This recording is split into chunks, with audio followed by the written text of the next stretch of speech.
This is Dreamtime Science, where we paint the canvas of your dreams with the soft brushstrokes of scientific wonder. Together we'll explore the mysteries that dance at the edge of consciousness. You know what's fascinating? I've been thinking about how something as simple as sunlight can quietly keep so much life going all around us.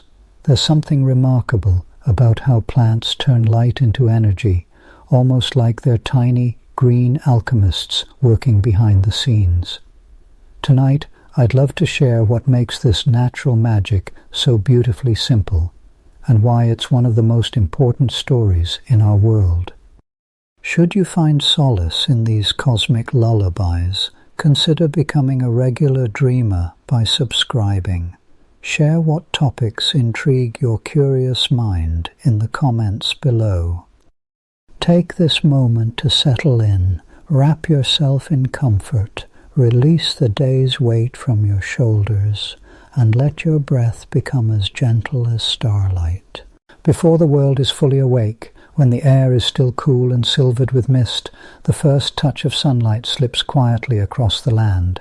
You might notice how, with the slow unfolding of dawn, green leaves tilt and tremble as if in anticipation, or perhaps in silent gratitude. It is in this gentle hour that the ancient conversation between sunlight and leaf begins anew, a dialogue older than language itself. The story of photosynthesis is the story of this daily miracle, where light becomes life, and the breath of the world is drawn and released in the hush beneath the trees. To understand photosynthesis is to step into a world both familiar and astonishing, for it is the secret at the heart of all green things. It is the reason why forests rise, why grass carpets the earth, why crops fill the fields and gardens bloom. Every blade of grass and every towering oak, every humble weed and curling vine, each is an alchemist, practicing a subtle and profound magic that weaves together the light of distant stars with the water and air of our fragile world. At its simplest, photosynthesis is the process by which plants, algae, and certain bacteria capture sunlight and use it to transform carbon dioxide and water into sugars, energy that fuels their growth and by extension the entire living world. The word itself means putting together with light, and this is precisely what happens. Photons, those tiny packets of solar energy, are caught by specialized pigments, most famously chlorophyll, within the green tissues of leaves. These captured photons are not simply absorbed, they are harnessed, their energy redirected to split molecules of water, liberate oxygen, and forge the carbon-based compounds upon which all terrestrial life depends. Yet this chemical dance, precise and complex as any ballet, is not only a matter for the laboratory or the classroom. For millennia, humans have sensed the mystery within the green world, even before the equations and diagrams of modern science were drawn. In ancient mythologies, in poetry and art, the transformation of sunlight into life was glimpsed and celebrated, sometimes revered, sometimes feared. One might turn to the old stories and find the green world personified, sometimes as a goddess, sometimes as a spirit, sometimes as a trickster or a sage. In the tales of ancient Egypt, for instance, Osiris, lord of renewal and vegetation, was believed to be reborn each year in the swelling of the Nile and the greening of the land. In Greek myths, Demeter presides over the cycles of growth and harvest, her moods shaping the bounty or barrenness of the earth. Across the globe, in the humid jungles of the Amazon, among the forest-dwelling peoples, there are tales of mother trees and ancestral plants, breathing out the gifts of life and air. The green of the leaf has always seemed to hum with secret power. In medieval Europe, the green man peered from carvings in churches and cathedrals, his face twined with vines, his gaze both mischievous and wise. In the East, the Bodhi tree beneath which the Buddha found enlightenment became a living symbol of spiritual awakening, its broad leaves whispering of the sun's quiet gift. Even today, when we walk in woods or rest in gardens, there is a sense of something numinous at work, a presence that eludes the grasp of reason, a feeling that life is being woven all around us, softly and ceaselessly. Science, for all its rigor, has not banished this sense of wonder. The closer we look, the more remarkable the process appears. Chlorophyll, the pigment that gives leaves their color, is like a molecular antenna, tuned precisely to the wavelengths of sunlight most abundant at Earth's surface. When sunlight strikes the leaf, energy is shuttled between molecules with breathtaking efficiency, initiating a cascade of reactions inside microscopic factories called chloroplasts. The end result is a simple sugar, glucose, that the plant can use for energy, to grow roots and stems, to unfurl new leaves, to bloom and bear fruit. Yet the byproduct of this process, oxygen, is as vital as the sugar itself. Each molecule of oxygen that you breathe was, once, part of a molecule of water drawn up by a plant's root, split apart by the power of sunlight, and exhaled into the air. Every breath you take is a quiet inheritance from the green world, a gift exchanged in the slow symphony of dawn and dusk. In modern times, the story of photosynthesis has found its way into the realms of science fiction and popular culture, where it is sometimes misunderstood, sometimes exaggerated, and sometimes transformed into new metaphors. In comic books and movies, plants are often granted agency and will. Villains concoct schemes to reverse photosynthesis and shroud the world in darkness, or else heroes are imbued with the power to photosynthesize and draw strength directly from the sun. There are tales of alien forests that feed on starlight, of engineered plants that light up cities or purify poisoned air. The idea that plants could be harnessed, weaponized, or merged with humans is a persistent theme, one that both reveals our fascination and betrays our incomplete understanding. You may recall images of plant people in science fiction, creatures with green skin who stand in the sunlight and thrive without food, or alien worlds where the very air shimmers with the exhalations of vast sentient jungles. These imaginings speak to a deep intuition that photosynthesis is a kind of superpower, a shortcut to abundance, a way to transcend the limitations of animal life. But here, reality is both subtler and more profound. For photosynthesis is not a simple trick for turning light into food. It is a finely balanced process, exquisitely tuned to the chemistry of our atmosphere, to the rhythms of days and seasons, to the ebb and flow of water and nutrients. It is not merely a means of survival, but a way of life that shapes entire ecosystems, that knits together the fates of plants, animals, and microbes in a tapestry beyond the reach of any single species. Even the earliest observers, lacking microscopes or spectrometers, understood that something extraordinary was happening in the greening of the world. The Roman philosopher Seneca marveled at the strange birth of leaves each spring. Early naturalists puzzled over how plants could grow and flourish without visible nourishment, how forests could arise from bare soil, how the air itself seemed to change with the coming of spring. It was not until the late 18th century that scientists began to unravel the secrets of photosynthesis.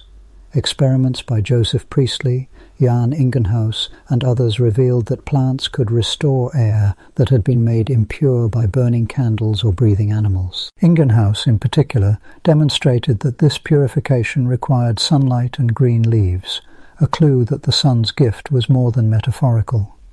Later discoveries would reveal the intricate machinery within cells, the molecular choreography that makes each leaf a living solar panel.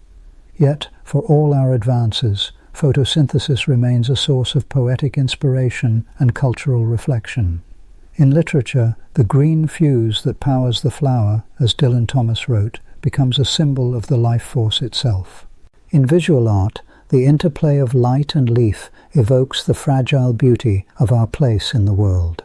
In spiritual traditions, the turning of leaves toward the sun is a gesture of hope, a reminder of renewal and growth. In the popular imagination, however, photosynthesis is sometimes misunderstood. There is a tendency to think of plants as passive, as mere backdrops to the drama of animal life. We forget that, without the ceaseless work of leaves and roots, there would be no air to breathe, no food to eat, no forests or fields or meadows. The green world is not a stage set, but the very engine of life, a symphony of chemical reactions played out billions of times a second in every corner of the earth. In science fiction, this process is often exaggerated or simplified, shaped to fit the needs of story rather than science. The notion that humans could simply become photosynthetic, for instance, is alluring but misleading. The surface area required, the energy demands, the complexities of metabolism, these are not so easily bridged. In reality, the green leaf is a marvel of engineering, evolved over eons to capture just enough sunlight, to balance the risks of overheating and dehydration, to adapt to shade and drought and frost. Still, these imaginings are not without value. They remind us that photosynthesis is, at heart, a wonder, a phenomenon that links us to the stars, to the deep history of life on Earth, to the possibility of futures yet unimagined. In the quiet hours of dawn, when the first light stirs on the horizon and the leaves begin their silent work, it is tempting to see the world anew, to marvel at the hidden dance that sustains us all. If you listen closely, you might hear the whisper of the green world, the soft sigh of oxygen released, the gentle hum of energy transformed. It is a language without words, a song without sound, yet its effects are everywhere, in the breath you draw, in the food you eat, in the beauty that surrounds you. There is a certain humility in recognizing that our lives depend on this silent exchange, that we are, in a sense, the children of sunlight and leaf. The air that fills your lungs tonight was once water, drawn up from the earth by a tree, split apart by sunlight, and given freely to the sky. The food that nourishes you was shaped and spun from the energy of distant stars, gathered by green blades in the hush of morning. In the myths and stories that have shaped our understanding, this transformation has always held a special place.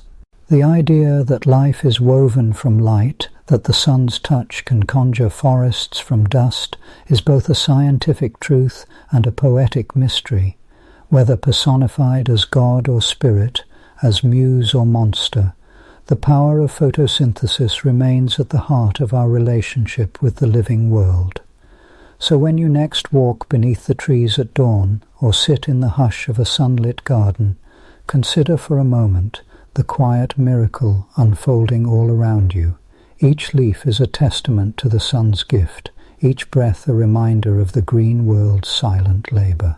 The story of photosynthesis is not only written in the language of chemistry, but in the myths and dreams of every culture that has ever watched the world turn green with the coming of spring.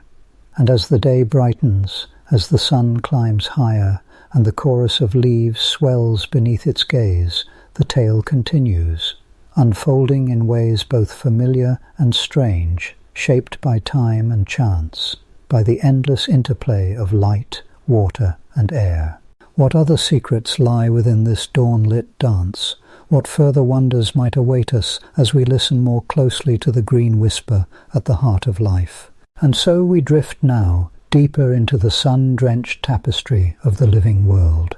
The first light of dawn trickles across the horizon, as it has for billions of years, touching leaves, lakes, and the skin of every creature that stirs.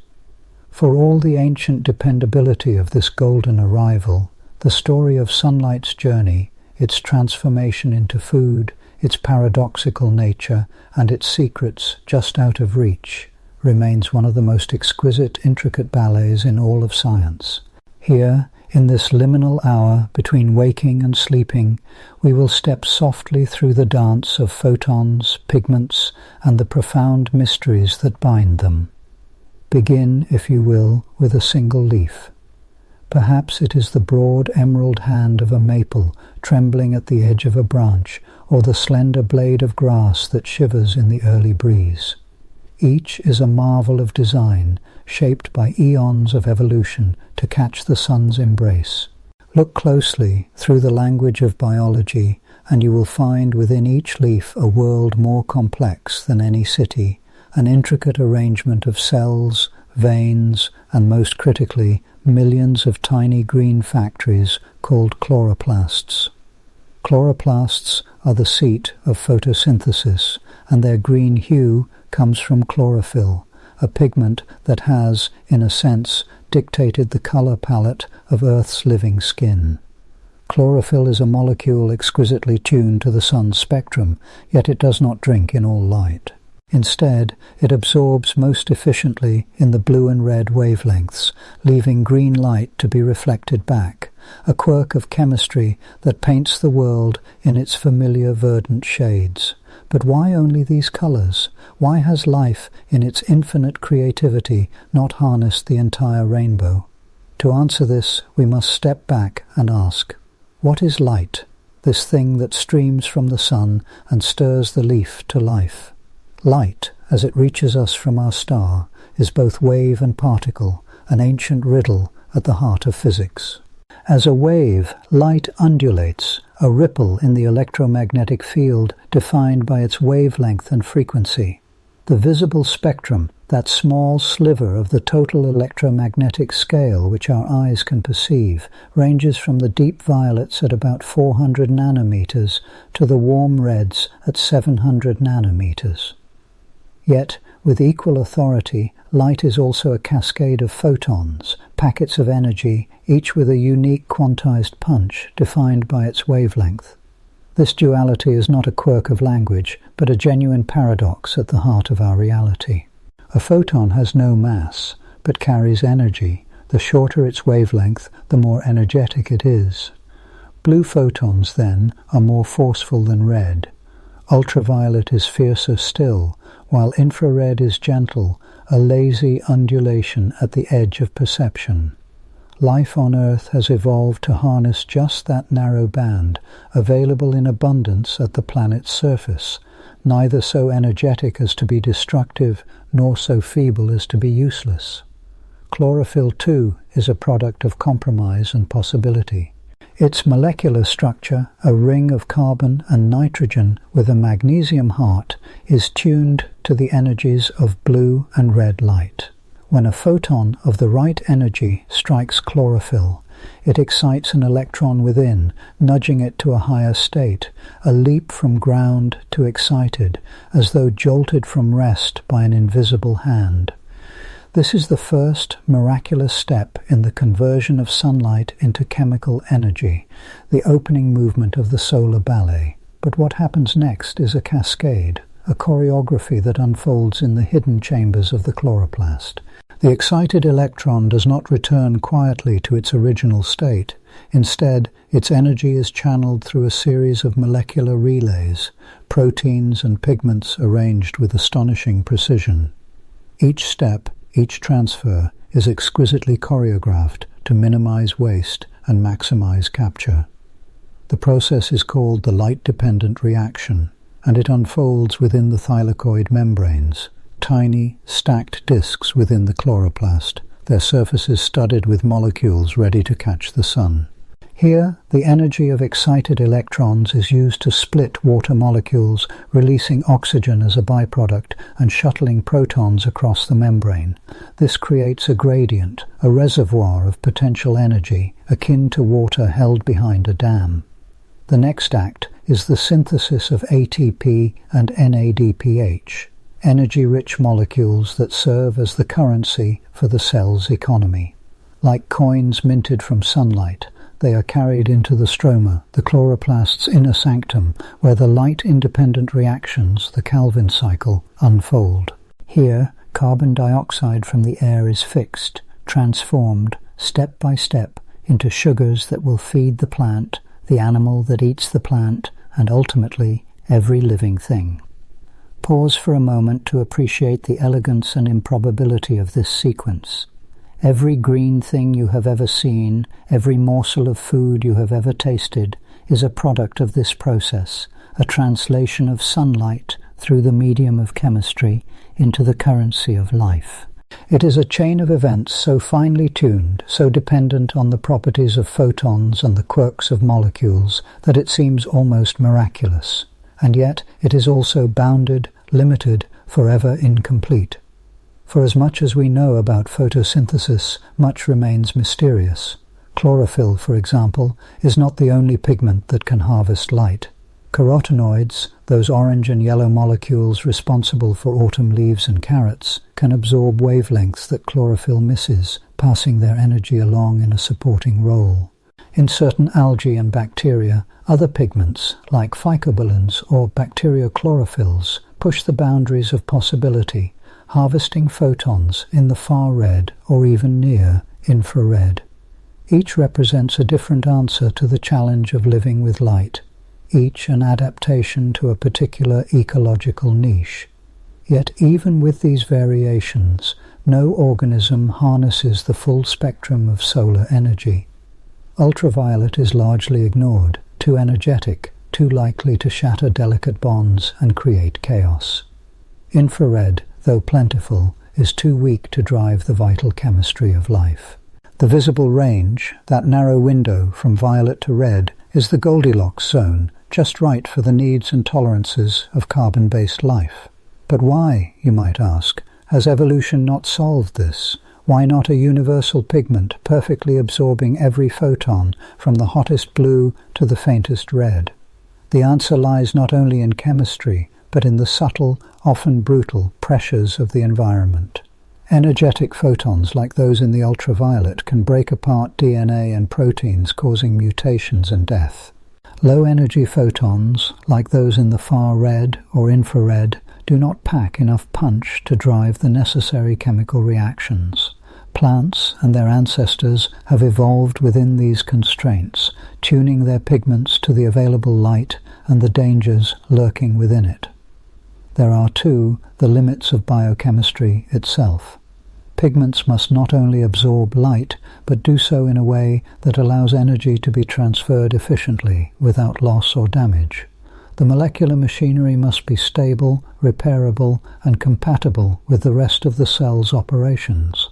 Even the most elegant solution is only as good as its ability to persist across generations, to be copied, mutated, and refined. Thus, the green world is not a perfect absorber, but a living compromise, a product of what is possible, what is safe, and what is enough. The inefficiency is, in its own way, a kind of beauty. Only about 1% of the sun's energy that strikes a leaf is ultimately stored as chemical energy. The rest is reflected, transmitted, or lost as heat. And yet that sliver is enough to sustain all life on Earth, to drive the engines of growth, reproduction, and evolution. Now consider the photons themselves, those messengers from the heart of the sun. They are born in the star's core, in a crucible of nuclear fusion, where hydrogen is pressed into helium and energy is released in unimaginable quantities. A single photon may take tens of thousands, even millions of years to journey from the core to the sun's surface, bouncing and zigzagging through dense plasma. Only when it finally escapes, traveling the vacuum of space at light speed, does it have a brief 8-minute sojourn to reach Earth, a journey of ancient birth and sudden arrival. When that photon meets a leaf or a human eye, the story is transformed. For light is not only energy, it is information. The color of a flower is a signal to a bee. The shimmer on water is a cue to a fish. The changing angle of the sun tells birds when to migrate, trees when to drop their leaves, and bears when to sleep. The same photons that power photosynthesis also paint the world in vision and perception, weaving together the sensory tapestry in which all life is enmeshed. But there is more to light than even this, for it remains, at its heart, a mystery. Our understanding is bounded by the frameworks of physics and chemistry, but the full nature of light, its wave-particle duality, its entanglement with the very fabric of space and time, remains elusive. At the quantum level, photons obey rules that defy our everyday intuition. They can interfere with themselves, be in two places at once, or vanish and reappear in forms that strain the boundaries of language. Indeed, the act of observing light changes it. In the famous double-slit experiment, a single photon passes through two slits simultaneously, creating an interference pattern as though it were a wave. Yet, if we try to observe which slit it passes through, the pattern collapses and the photon behaves as a particle. This is not merely a trick of measurement, but a profound statement about the nature of reality, a dance between what is and what is observed, between potential and actuality. In the world of plants, this quantum strangeness is not merely academic. Recent research has suggested that the very efficiency of photosynthesis may depend on quantum coherence, that is, the ability of excited electrons to explore multiple energy pathways simultaneously, settling on the most efficient route. This is as though at the heart of each leaf the laws of the very small are harnessed to optimize the business of life, a fleeting, shimmering resonance between order and possibility. And so we find ourselves in a world shaped by light, but not fully illuminated. We understand much, the steps of photosynthesis, the structures of pigments, the pathways of energy. Yet we are always confronted by the limits of our knowledge, the mysteries of quantum behavior, the boundaries set by evolution, the lingering questions about how life might harness light in other worlds or under other suns. As night deepens and the stars emerge, each one a distant sun, a potential wellspring of photons, it is tempting to imagine what other ballets might unfold across the cosmos. Are there worlds where photosynthesis runs on redder light, or where life has found ways to capture the elusive blues and violets? Might there be pigments unknown to us, harvesting energies we can scarcely imagine? For now, as we lie beneath our familiar sky, we are bound to the rhythms of our own sun, the green of our own leaves, and the dance of light we half understand. The ballet continues, each dawn renewing the performance, each photon a fleeting partner in the choreography of life. The story is unfinished, the music unresolved, and the next movement awaits in the silent spaces between what we know and what we can only dream. From the earliest hours of curiosity, when ancient peoples first wondered why the leaves on the trees above their heads changed color with the seasons, or how a simple sprig of green could push through the cracks in stone, the green world has been both a source of sustenance and a profound mystery. There was a time, not so very long ago, in the sweep of human existence, when the notion that plants somehow ate the sun would have sounded as fantastical as a tale of dragons or flying carpets. Yet out of wonder grows inquiry, and out of inquiry the slow, careful building of knowledge. If we are to chase these green shadows, the elusive workings of photosynthesis, we must journey not only through the forests and fields where leaves bask in sunlight, but also through the minds and hands of those who have sought to understand, to measure, to reveal what is hidden behind the emerald veil. In the earliest days, the marvel of green growth was explained in terms of earth and water. The great Aristotle himself believed that plants gained their substance from the soil, consuming the earth and transforming it into leaves and stems. It was a reasonable conclusion, given the tools and knowledge at his disposal, and for centuries this idea persisted, that plants simply absorbed what they needed from the ground below, the rain above, and nothing more. The sky, it seemed, was a mere stage for clouds and weather. But the seeds of doubt had to be sown before true understanding could take root. It was in the 17th century that a Flemish physician named Jan Baptist van Helmont performed an experiment that would, in time, help to overturn these ancient notions. He planted a small willow sapling in a pot, carefully weighing both the plant and the soil. For 5 years he watered it with nothing but rainwater, shielding it from contamination. When he weighed the plant again, it had gained over 70 kilograms, while the soil had lost less than 2 grams. Van Helmont's conclusion was bold. The plant's substance could not have come from the earth alone. He believed water to be the source, but the door had been opened to a new kind of questioning, a willingness to look beyond the obvious. As the decades passed, the investigation deepened. Joseph Priestley, an English chemist and philosopher, took the next steps in the 18th century. In a series of curious and almost playful experiments, he placed a candle under a glass bell jar and watched as the flame flickered out, suffocated by the spent air. He then repeated the process, but this time, after the candle had extinguished, he added a sprig of mint. Days later, the air under the jar could once again support a flame. Priestley's delight grew as he realized that the mint was somehow repairing the air. In his own words, the plant restores to the air whatever the burning candle and breathing animal had removed from it. He had not yet named the mysterious substance, but he had glimpsed a cycle, a silent cooperation between plant and animal, fire and leaf. Priestley's discoveries were soon refined by the Dutch physician Jan Ingenhousz, who conducted careful experiments with aquatic plants and sunlight. Ingenhousz realized that this restoration of air occurred only in the presence of light and only in the green parts of the plant. In darkness, the magic ceased. He deduced that plants were taking in one part of the air, what we now call carbon dioxide, and releasing another, pure, breathable oxygen.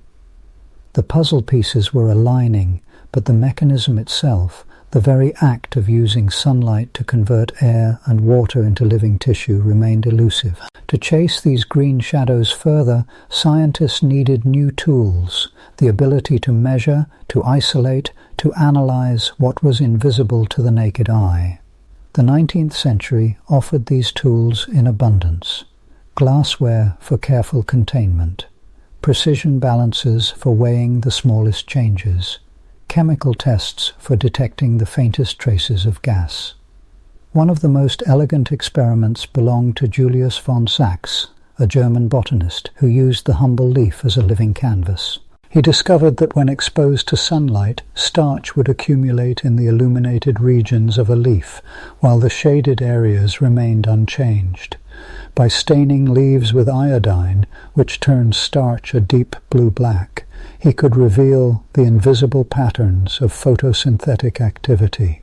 The leaves themselves became maps of sunlight's path, their blue-black patches tracing the very footprints of energy as it was captured and stored. And so, through the generations, the chase continued. Each experiment, each clever contrivance, drew the green shadow a little closer to the light. But how, you might wonder, do we study this process today? What tools and techniques allow us to peer into the very heart of a chloroplast, to observe the dance of electrons and the birth of sugar? Modern science, with its dazzling array of instruments, has transformed our pursuit into something both wondrous and precise. Imagine, if you will, a beam of light, a ribbon of energy, carefully tuned to a single color. In a laboratory, a scientist shines this beam onto a suspension of chloroplasts, isolated from spinach leaves plucked fresh from the garden. Sensors, more sensitive than any human eye, measure the subtle changes in fluorescence as the chlorophyll within absorbs and releases energy.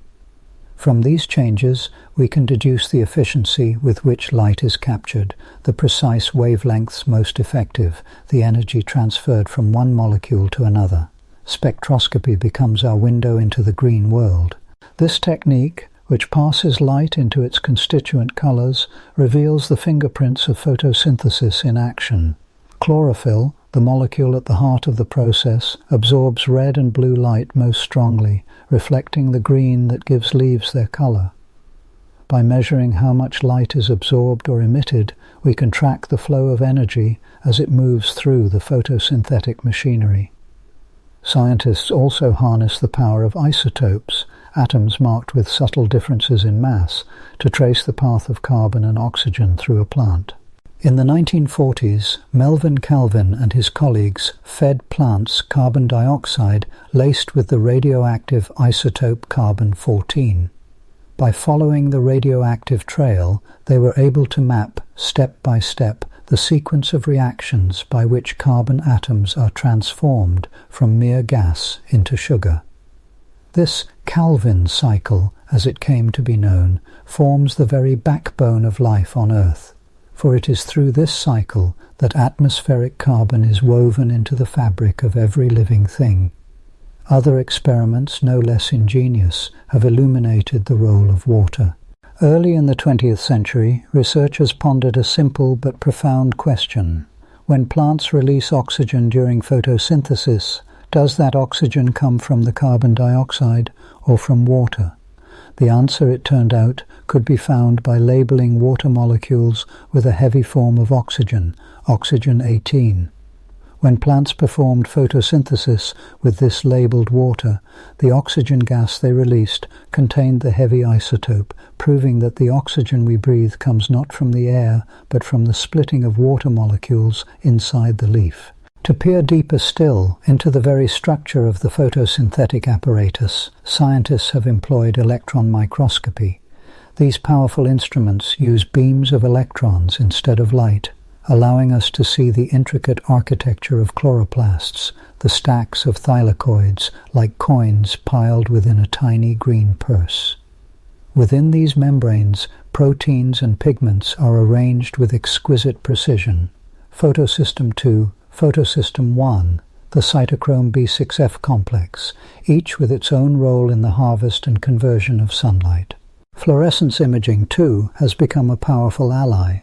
By tagging proteins with fluorescent markers, researchers can watch, in real time, as the machinery of photosynthesis assembles, disassembles, and moves in response to changes in light or stress. The inner life of the leaf, once hidden, is now a shifting tapestry of colour and motion. Yet, even with all these tools, the green shadow remains elusive in some respects. Photosynthesis is not a single reaction, but a symphony of processes, each influenced by the ever-changing world outside, the angle of the sun, the concentration of carbon dioxide, the availability of water, the presence of pathogens, the shifting patterns of wind and cloud. To understand photosynthesis fully, we must study not only the molecule, but the ecosystem, the forest, the field, the living earth itself. Field experiments, some grand in scale, bring us closer to this holistic view. In glass-walled growth chambers and open-air plots, scientists manipulate light, carbon dioxide, and nutrients to observe how plants respond. The free air CO2 enrichment, FACE. Experiments, for example, encircle stands of crops or trees with towers that release controlled amounts of carbon dioxide, simulating future atmospheric conditions. By measuring rates of photosynthesis, growth, and yield, researchers can predict how the green world will fare in a changing climate. Remote sensing from satellites, meanwhile, allows us to observe photosynthesis on a planetary scale. Instruments like MODIS aboard NASA's Terra and Aqua satellites measure the greenness of vast swaths of forest, grassland, and crop. They detect the faint glow of chlorophyll fluorescence, an echo of sunlight captured and re-emitted by leaves, which serves as a proxy for photosynthetic activity across continents and seasons. With these data, we monitor the pulse of the biosphere, the ebb and flow of growth and dormancy, the subtle shifts wrought by drought, fire, or human hand. Through all these approaches, we come to appreciate the ingenuity not only of nature, but of those who seek to know it.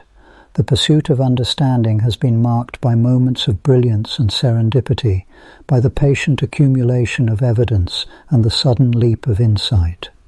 Sometimes a simple observation, a plant thriving in a sealed jar, a blue-black stain on a leaf, has opened the way to revelations that reshape our understanding of life itself, and yet the chase is never complete.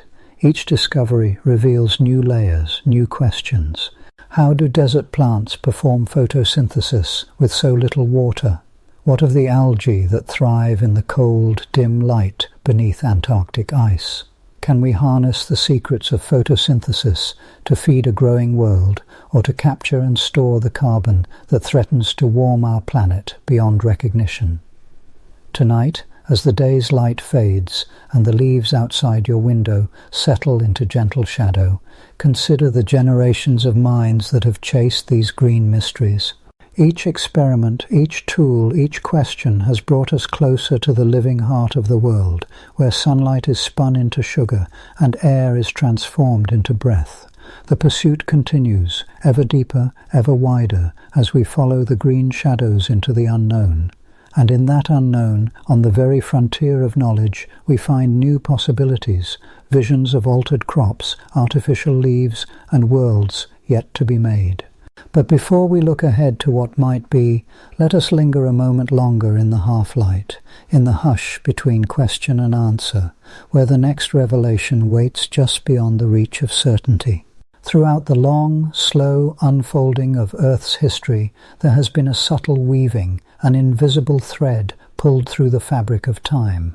This thread is green, not only in the literal sense of leaves and grasses, but in the symbolic sense of vitality, a force that binds the living to the light.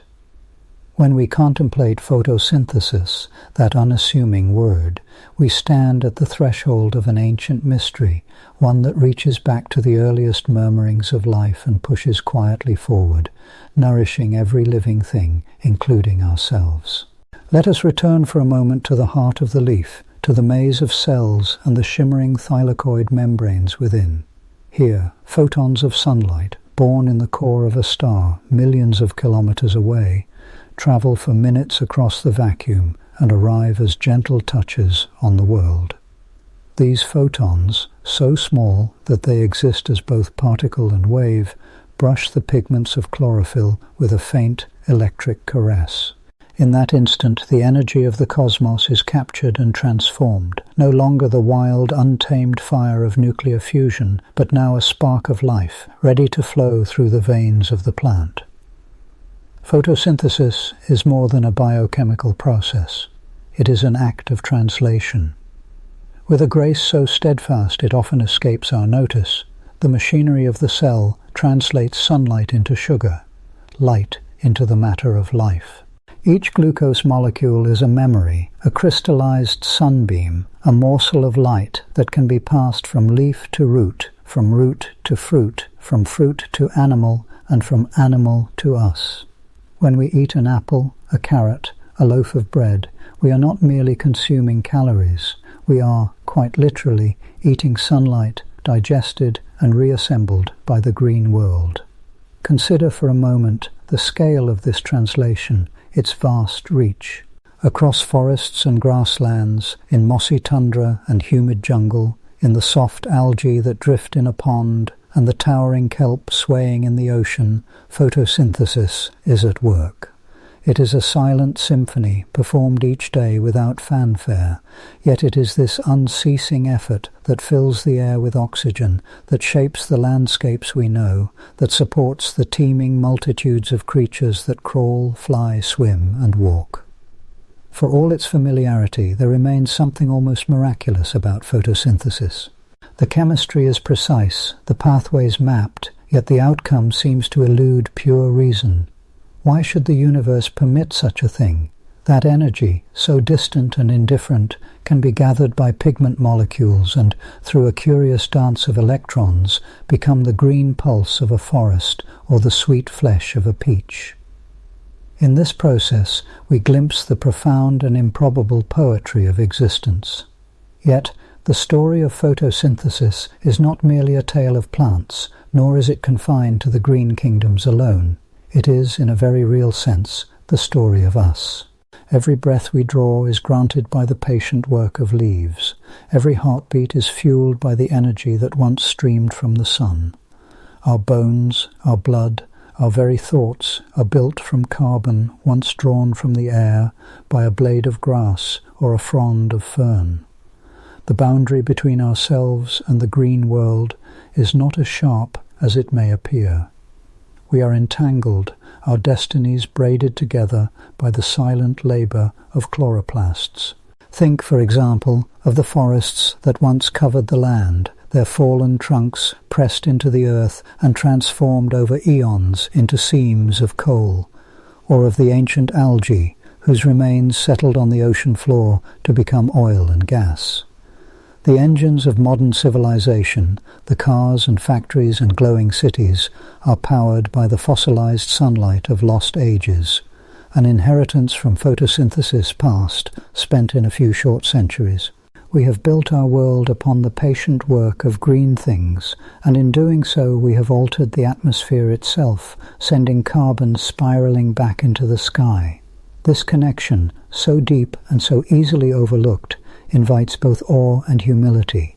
To ponder photosynthesis is to recognize that we are not separate from the living world, but participants in a vast, ongoing exchange. The oxygen we breathe was exhaled by leaves.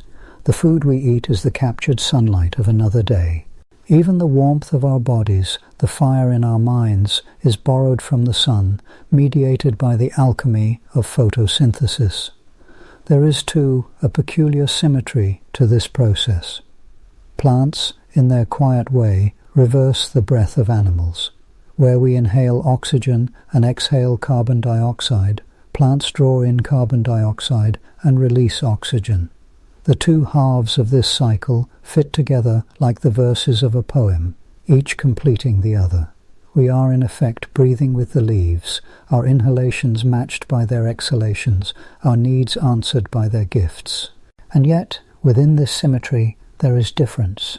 Photosynthesis is not a perfect mirror image of respiration. It is more a dance than a reflection. The energy that flows from sun to sugar to animal is never wholly conserved. At each step, some is lost as heat, some as entropy, some as the cost of living. The world is not a closed circle, but a spiral, forever moving forward, forever transforming. If we listen closely, if we quiet the noise of daily life and attend to the whisper of leaves in the wind, we can almost sense the ancient conversation unfolding. The plants do not speak as we do, but their presence is a kind of language, a message written in green. They remind us that life is not a solitary endeavor, but a network of relationships, a weaving together of sunlight, air, water, and earth into the tapestry of the living world. In recent years, scientists have begun to uncover the subtle ways in which plants communicate with one another, sending chemical signals through the air and along their roots, warning of danger, sharing news of drought or disease.